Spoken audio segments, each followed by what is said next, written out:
mengukur hasilnya, dan saya akan coba relasikan dengan presentasi dari Bapak Ibu semua tadi gitu. Tapi sebelum itu saya ingin menyampaikan bahwa semacam apresiasi lah gitu ya. Kalau kita pilih juaranya gitu, kalau kita pilih juaranya, maka mungkin juaranya di sini adalah kelompoknya Bu Rahmawati yang pelatihan guru tadi itu. Nah, mengapa kita berpikir bahwa kelompok Bu Rahmawati yang juara? Mungkin tadi kita sama-sama sudah mendengarkan presentasinya. Di antara alasannya itu adalah menurut saya itu paling terstruktur presentasinya. Kemudian masalahnya juga lebih jelas, kemudian metodenya juga dijelaskan dengan baik, lalu pengabdiannya terorganisir dan terdokumentasi dengan baik. Lalu yang paling penting di sana adalah bahwa ada hasil yang diukur. Kemudian kelompok Bu Zarnaili juga sudah melaksanakan hal-hal itu sebagian tadi. Jadi Bapak Ibu sekalian, pertama saya ingin menyampaikan bahwa kita perlu betul membedakan pengabdian dengan aktivitas-aktivitas dosen yang lain. Sebagai dosen, kadang-kadang kita memberi pelatihan. Tapi ingat bahwa belum tentu pelatihan itu adalah sebuah pengabdian. Sering kita memberikan kursus, belum tentu kursus itu adalah pengabdian, walaupun ada masyarakatnya. Jadi pelatihan, kursus, kuliah singkat, seminar, itu ada masyarakatnya gitu. Lalu kita mengira bahwa itu adalah pengabdian, belum tentu. Kadang-kadang kita melakukan penelitian, terus kita mengira bahwa kita sedang melakukan pengabdian. Ada juga yang melakukan survei, kemudian proyek konsultan, proyek sebagai konsultan, lalu dikira itu pengabdian. Padahal belum tentu pengabdian. Memang semua kegiatan itu boleh jadi pengabdian, tetapi belum tentu pengabdian. Lalu apa yang menjadi ciri khas dari pengabdian? Apa yang membuat sebuah kegiatan-kegiatan yang banyak jenisnya tadi menjadi pengabdian? Dia akan menjadi pengabdian kalau pertama dia menjadikan target beneficiary atau penerima manfaat atau masyarakat sebagai subjek, bukan sebagai objek. Itu syarat pertama sebuah pengabdian. Sekarang kita bisa pikirkan di pengabdian kita kemarin siapa subjeknya? Apakah kita sebagai pengabdi yang menjadi subjek atau mereka yang menjadi subjek? Kalau mereka menjadi subjek berarti kita fasilitator. Kalau mereka yang menjadi subjek, maka separuh syarat dari pengabdian sudah didapatkan. Yang kedua, syaratnya adalah itu ada perubahan. Ada perubahan yang terjadi pada masyarakat atau pada penerima manfaat karena pengabdian ini. Nah, oleh karena itu, mengukur perubahan itu sangat-sangat penting dalam pengabdian. Karena itu 50% dari syarat. Kalau tidak ada perubahan yang terjadi pada masyarakat, perubahan positif maunya, kalau tidak ada perubahan positif yang terjadi, maka ini bukan pengabdian. Misal kita memberikan pelatihan, tetapi setelah kita masyarakat tidak ada perubahan pada masyarakat, atau perubahannya tidak terukur, maka itu belum pengabdian. Walaupun kita memberikan pelatihan, pesertanya ramai, ada absensinya dan lain-lain. Jadi sekali lagi ada dua syaratnya. Pertama, masyarakat sebagai aktornya. Yang kedua, ada perubahan yang terjadi pada masyarakat. Jadi itu yang pertama. Yang kedua, kita masuk kepada proses. Proses yang pertama dari pengabdian itu adalah bagaimana kita memformulasikan sebuah ide pengabdian menjadi sebuah rencana pengabdian atau proposal pengabdian. Jadi ketika kita bicara mengenai ide latar belakang gitu ya, maka ada dua hal dua hal sebenarnya, tapi yang paling penting itu adalah bahwa kegiatan ini dibutuhkan oleh masyarakat. Nah, ini yang paling penting. Kita boleh merasa-rasakan lagi ketika kita kemarin melakukan pengabdian itu, apakah pengabdian itu dilakukan karena kita yang ingin pergi ke sana, atau mereka yang membutuhkan supaya kita pergi ke sana itu. Kalau keinginannya berdasarkan dari kita, maka motivasi atau latar belakangnya cukup belum terlalu kuat.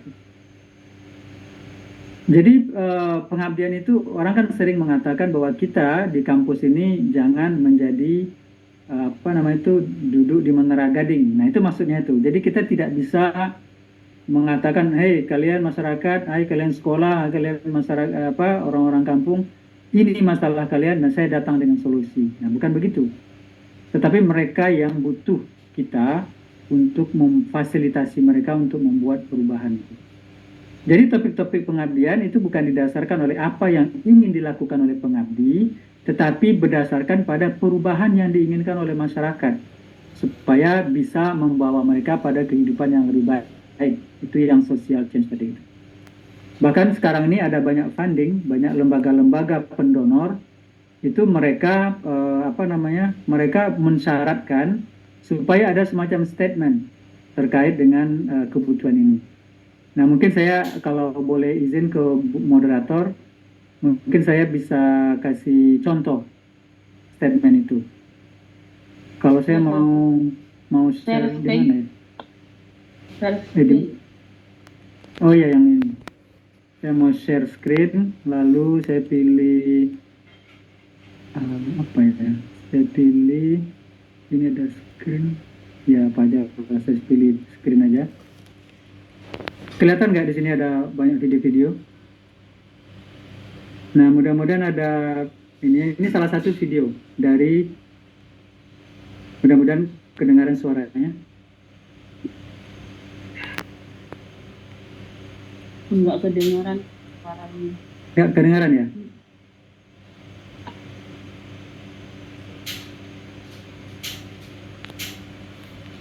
Suaranya nggak kedengaran ya?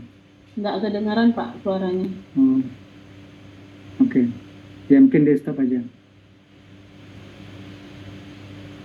Oke, jadi sebenarnya gini, yang saya tunjukkan tadi itu, masih jalan deh. Yang saya tunjukkan tadi itu adalah sebuah video dari calon mitra kita, dari calon penerima manfaat. Dia mengatakan bahwa betapa butuhnya kami dengan dalam hal ini pengabdian yang saya buat, betapa butuhnya kami dengan listrik. Kalau tidak ada listrik ini dampak yang akan terjadi pada kami. Dan itu statement yang datang dari mereka. Nah, itu kemudian saya mau lanjut lagi. Yang berikutnya adalah, jadi memang mereka yang butuh. Gitu. Dalam bahasa praktesnya adalah mereka yang minta kita melakukan pengabdian. Kalau bisa jangan diatur. Diatur itu maksudnya sebenarnya saya yang ingin mengabdi di tempat Bapak, tapi tolong Bapak ngirim surat ke saya seolah-olah mengatakan Bapak yang butuh saya gitu. Boleh-boleh aja secara administrasi, tetapi secara idealismenya enggak, memang mereka yang butuh gitu. Kemudian oleh karena itu dalam setiap rencana pengabdian itu biasanya kita melakukan melakukan survei dulu ke sana. Nah, survei itu sekarang lebih gampang ya. Saya ada contoh, nggak tahu ada tim di sini ada nggak. Kita pernah 2 kali ke sebuah dusun yang terpencil di Minas Barat, 2 kali seperti itu untuk memotret masalah yang ada pada mereka, untuk melihat mereka sebenarnya butuh apa gitu ya. Sudah 2 kali ke situ, setiap kesana itu butuh duit, banyak biayanya gitu. Dan sampai sekarang kita masih memutuskan bahwa kita tidak menganggap itu adalah sebagai tempat yang cocok untuk pengabdian. Karena persoalan di masyarakatnya belum muncul secara organik, secara natural. Nah, kita ingin lihat sebenarnya apa masalah yang ada di situ. Padahal sebenarnya kalau mau bermain administrasi di kunjungan pertama kita bisa buat spanduk, di kunjungan kedua kita juga buat spanduk, toh di sana ada masyarakat, kemudian kita ada dialog dengan mereka, dan dialognya juga tidak pendek, jadi dialognya berjam-jam gitu ya. lama gitu. Tapi akhirnya kita belum memutuskan bahwa itu adalah tempat yang cocok untuk pengabdian karena motivasinya belum ketemu. Kemudian ada juga pengabdian dulu kebetulan dengan di tempat lain di Pulau Jawa itu berkali-kali konsultasi. Nah, kita sekarang diuntungkan oleh online ini karena kita tidak perlu untuk mencari masalah, kita tidak perlu harus datang ke situ, kita bisa melakukan telekonferensi menggunakan Zoom. Tapi itu berkali-kali dan masalah itu berubah-ubah. Di saat yang sama mereka mengatakan bahwa ada masalah panen, di saat yang kedua mereka masalah hama, di saat yang ketiga masalah duit. Sampai kemudian kita percaya diri bahwa oh ini masalahnya rupanya. Dan sekarang mereka sepakat bahwa itu masalah yang akan diatasi, kita juga sepakat. Suatu ketika dan kadang-kadang kita perlu warning juga bahwa masalah ini tidak boleh self-claim. Kita sebagai calon pengabdi tidak bisa mengklaim ini masalah kalian. Gitu. Masalah itu memang harus original datang dari mereka. Suatu ketika saya bersama kawan-kawan di FST pergi ke sebuah desa yang sangat terpencil di Kuansing. Perjalanan ke sana itu sekitar 7 jam dari Pekanbaru. Jadi ini bukan perjalanan yang sederhana. Sangat terpencil, tidak ada listriknya. Dan saya pergi ke situ itu sudah bawa duit. Ada sebuah LSM, Hivos namanya di Amsterdam kantornya. Hivos ini sepertinya kelebihan duit. Dan ketika itu sudah akhir tahun dia mengatakan, Kunevi ini ada duit untuk memberikan kompor efisien kepada masyarakat. Jadi tolong kamu cari desa yang masih memasak menggunakan kayu bakar dan itu tidak efisien karena butuh kayu yang banyak untuk menghasilkan nasi yang sama. Tetapi dengan kompor kami ini butuh kayu yang jauh lebih sedikit untuk mendapatkan nasi yang sama. Kami pergi ke situ, tetap tidak jadi dilakukan pengabdian di sana. Mengapa? Karena masalah utamanya nggak ketemu. Dan ketika itu juga tidak ada semacam keinginan yang original dari masyarakat. Masyarakat mengatakan begini, kalau kami masak pakai itu, nasinya tidak enak apa katanya. Yang enak itu memang betul open fire. Jadi kayu itu dibakar tempat terbuka, jangan dipakai kompor-kompor lain, betul-betul kompor kampung itu, baru nasinya enak, baru airnya enak. Dan akhirnya duit itu nggak jadi disalurkan karena kami tidak ingin melakukan pengabdian di tempat yang mana orang tidak butuh kegiatan pengabdian yang seperti itu. Jadi perlu melakukan mencari masalah ya. Jadi biasanya ada tahapan-tahapannya. Pertama tahapan itu analisis masalah dan analisis masalah itu bisa ada metodenya namanya menggunakan problem tree atau need analysis. Kita analisis kebutuhan gitu. Setelah itu kita perlu lakukan analisis stakeholder. Siapa orang yang akan bekerja dengan kita, siapa yang akan mendapat manfaat, siapa yang akan terpengaruh, dan siapa yang akan mempengaruhi proyek ini baik secara positif maupun secara negatif. Misalkan, kalau kita ingin melakukan pengabdian, siapa orang yang akan paling diuntungkan, tetapi siapa juga orang yang akan paling dirugikan. Sebagai contoh, beberapa waktu yang lalu kita ada bawa listrik ke sebuah desa, di situ ada orang penjual es. Masyarakatnya diuntungkan karena berlistrik, tetapi penjual es ini sangat dirugikan karena masyarakat kemudian dia akan bisa bikin es sendiri. Itu semua stakeholder perlu dipetakan dan kepentingan mereka berbeda-beda. Kemudian analisis tujuan, kita perlu lihat apa sebenarnya tujuan dari kegiatan ini, lalu baru analisis kegiatan atau strateginya. Itu di bagian mencari masalah. Nah, sekarang kita sudah kita sudah setuju masalahnya sudah dapat, kemudian masyarakat juga sudah sepakat dengan itu. Nah, selanjutnya kita masuk kepada metode. Nah, sebenarnya metode itu sudah ada 4 metode yang paling umum tentang pengabdian ini. Kita bisa pilih dari 4 ini, tapi Bapak Ibu bisa juga pilih metode lain kalau Bapak Ibu punya yang lain. Tapi yang paling umum itu ada 4. Yang pertama adalah PAR. PAR itu adalah Participatory Action Research.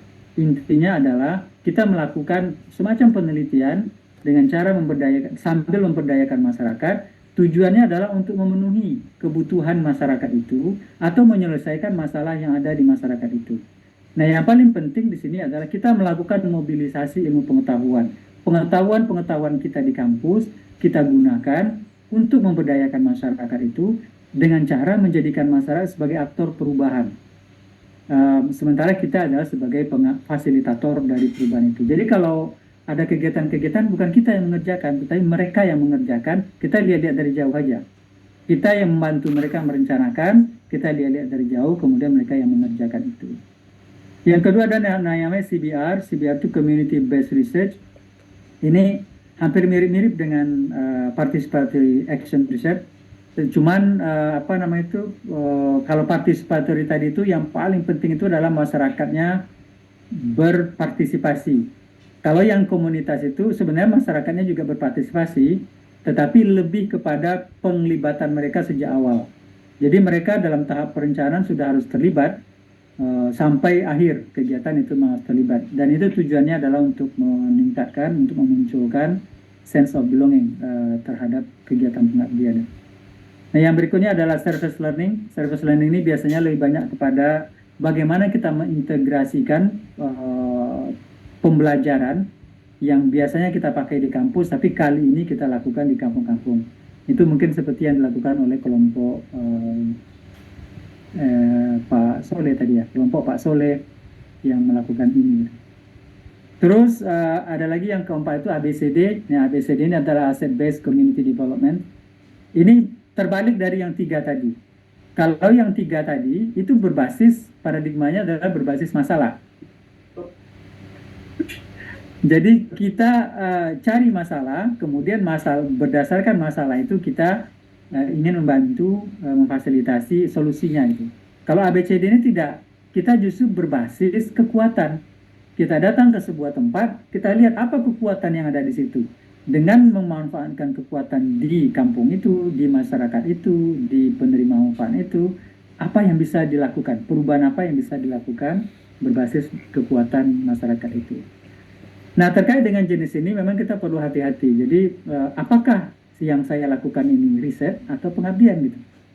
Jangan-jangan kita sebenarnya melakukan riset, tetapi kita beri judul pengabdian. Yang berikutnya pelaksanaan. Nah, pelaksanaannya seperti yang sudah sampaikan tadi adalah bahwa harus aktornya adalah masyarakat. Jadi saya ingin kasih contoh. Contohnya adalah yang guru tadi. Yang guru itu kalau nggak salah pelatihan guru itu Ibu Ramawati. Daripada kita yang memberikan pelatihan kepada guru, itu lebih bagus guru yang memberikan pelatihan kepada guru. Nah, makanya ada istilahnya TOT kan. TOT, pertama kita melatih 1 atau 2 orang guru dulu. Ini belum pengabdian ini. Belum pengabdian. Tetapi baru dia menjadi pengabdian ketika guru yang ini melatih kawan-kawannya. Itu 50% pengabdian sudah ada gitu.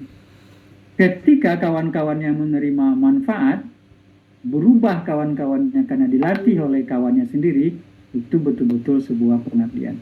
Kita sebagai pengabdi bukan sebagai aktor, kita adalah fasilitator. Terus atau fasilitator nama agent of change ya, kita agent of change. Nah, kemudian kita bawa ke hasil. Nah, hasil ini yang paling penting. Hasil atau output dari pengabdian itu adalah perubahan yang terjadi di dalam masyarakat. Dan itu harus wajib diukur. Harus diukur before dan afternya. Contohnya misalkan sebelum kita melakukan pengabdian ini, bagaimana kondisinya? Setelah kita melakukan pengabdian, apa yang berubah di situ? Jadi memang harus diukur gitu ya. Kadang-kadang begini, pengabdian itu mungkin bagus untuk kita. Menurut kita ini pengabdian yang sangat bagus gitu. Tetapi bagi masyarakat biasa aja. Nah, bagus atau tidaknya itu biasanya bisa diukur lewat manfaat. Ketika kita lihat lakukan kuesioner atau apa gitu ya, atau wawancara, perlu kita tanya apa yang berbeda di situ. Contoh, ya mungkin saya mau kasih contoh untuk kelompoknya Bu Mona misalkan. Di sana dibikinkan semacam website. Pertanyaannya adalah apakah masyarakat sudah ditanya? Tadi kan ingin supaya ada komunikasi yang efektif antara masyarakat dengan pemerintah desa. Masyarakat perlu ditanya, apakah mereka mendapatkan manfaat dari adanya website itu? Karena ingat bahwa biasa ada kompetitor dari website adalah grup WhatsApp. Bisa jadi di kampung itu ada grup WhatsApp. Ketika ditanya kepada masyarakat, cepat mana mereka mendapatkan informasi dari desa lewat grup WhatsApp atau lewat website? Sering mana mereka mengakses informasi tentang desa apakah dari grup WhatsApp atau dari website. Nah, ini perlu dilakukan pengukuran. Karena apa? Karena manfaat harus dirasakan oleh masyarakat. Oleh karena itu mungkin bisa juga dilihat klik organiknya berapa gitu. Semenjak website itu diluncurkan, berapa orang yang mengklik itu perlu kita amati. Dari situ kita sebenarnya dapat gambaran umum apakah pengabdian kita ini membawa manfaat atau tidak. Saya pernah mengevaluasi sebuah kegiatan pengabdian, bukan pengabdian, tapi proyek berbasis masyarakat. Anggarannya 2,5 miliar. Itu di pesantren di samping di samping Giant itu, pesantren apa namanya lupa saya. Samping pesantren itu masuk sedikit, samping Giant masuk sedikit ada pesantren. Darul Hikmah, Pak. Nah, Darul Hikmah. Jadi di situ kan ada santri, ada banyak sekali. Setiap santri itu pagi-pagi kan jongkok di WC itu. Artinya mereka mengeluarkan biomass. Itu bisa diubah menjadi gas. Lalu pelaksana ini dapat dana 2,5 miliar. Mereka bikinkan sebuah kolam, kemudian semua pup dari santri itu pindah ke kolam itu, kemudian diberi perlakuan secara biologis sehingga menghasilkan gas. Sistemnya berjalan perfectly okay, menghasilkan gas. Lalu dicoba gasnya itu bisa digunakan untuk memasak. Sehingga apa? Sehingga lebih dari 70% pengeluaran pesantren ini dari yang tadinya beli gas dari luar, sekarang pakai gas dari kotoran manusia itu, terhindari biaya itu. Manfaatnya sangat luar biasa. Tetapi kita perlu mengukur apakah, ini sebenarnya terkait dengan yang berikutnya, dengan sustainability. Apakah ini sustainable? 1 tahun kemudian, saya datang ke situ untuk mengevaluasi, diminta oleh sebuah lembaga untuk mengevaluasi. Ternyata itu tidak dipakai lagi. Alasannya apa? Tidak praktikal, tidak praktis. Jadi Pak, kalau kami harus memelihara alat ini, katanya, itu harus diaduk. Supaya kalau dia tidak diaduk, maka dia akan homogen campuran kotoran itu di dalam. Padahal dia harus heterogen, tercampur dengan baik. Kalau untuk mengaduk itu butuh orang, butuh waktu, butuh biaya, dan lain-lain. Setelah dia diaduk, butuh waktu 14 hari Pak, katanya. Baru gasnya bisa muncul lagi. Daripada kami pusing-pusing, udahlah kami beli aja, kami tinggal telepon petugas gas, orang jual gas, untuk diantarkan ke sini langsung kami pakai. Jadi dari segi sistem berjalan dengan sangat baik, tetapi ternyata dari segi praktis tidak berjalan dengan baik. Karena apa? Karena dia tidak praktis, dia tidak sustainable. Padahal anggarannya juga besar. Nah, oleh karena itu memang ketika ingin melakukan pengukuran output, kita perlu sekali memotret masalah ini. Termasuk misalkan contohnya Sains Al-Quran tadi yang menakjubkan itu. Sebenarnya saya pernah dengar topik ini, saya pernah juga mereview topik ini rasanya Pak Soleh, nggak tahu apakah saya salah ingat atau apa, sepertinya agak mirip dengan topik sebelumnya. Jadi sebenarnya tadi saya menunggu sebenarnya apa bedanya dengan yang sebelumnya itu. Jadi perlu juga masalah ini Pak Soleh dan kawan, yang disampaikan di sana itu kan tafsir ya, tafsir menurut timnya Pak Soleh. Jadi perlu juga kita hati-hati bahwa apakah masyarakat sepakat dengan tafsir itu, apakah sekolah setuju dengan tafsir itu, apakah tafsir itu yang benar, yang akan meluruskan pikiran dan akidah kepercayaan anak-anak kita itu perlu, karena itu ada aspek sosial di sana yang perlu kita perhatikan gitu. Dan ketika mengukur memang kita perlu alat ukur, instrumen yang pasti. Jadi kita sebenarnya tidak hanya menanya apakah kalian senang atau tidak, mungkin itu tidak cukup, karena biasanya kalau ada tamu orang pasti senang.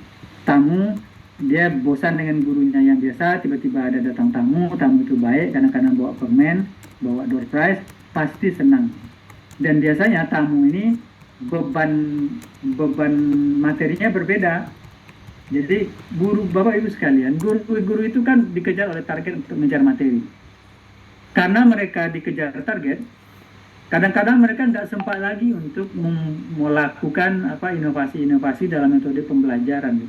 Karena kalau inovasi-inovasi itu dikerjakan, itu butuh waktu yang lama dan target tidak tercapai gitu. Nah, mungkin ini untuk kelompok guru amati perlu diperkirakan apakah hasil tadi sudah diukur dan hasilnya bagus. Apakah ada faktor lain yang mempengaruhi hasil ini? Faktor lain itu misalkan materi yang diberikan itu kecil, sementara sehari-hari guru memberikan materi yang besar-besar. Tentu berbeda hasilnya karena memang kapasitas scale-nya juga kecil. Nah, itu terkait dengan hasil. Nah, yang terakhir adalah sustainable. Kita tidak ingin Bapak Ibu sekalian bahwa hasil pengabdian yang kita lakukan akan menjadi candi di situ. Kita ingin 2 bulan kemudian kita datang, mereka masih melakukan apa yang kita bawa. Setahun kemudian kita situ, mereka masih menggunakan apa yang kita bawa. Jadi perubahan yang terjadi pada masyarakat itu bersifat langgeng gitu ya. Dia tidak menjadi candi yang hanya untuk ditonton begitu aja, apalagi laporannya menjadi buku yang tidak dibaca. Nah, kalau kita melakukan tahap-tahap tadi, insya Allah Subhanahu Wa Taala pengabdian kita betul-betul pengabdian. Artinya pengabdian kita dibutuhkan oleh masyarakat dan mereka lah yang menjadi aktor dari pengabdian itu. Jika dua ini terpenuhi, insya Allah kita sudah betul-betul melakukan pengabdian kepada masyarakat. Itu kira-kira yang ingin saya sampaikan. Mohon maaf kalau ada yang kurang pas. Makasih Bu Moderator. Baik, terima kasih Pak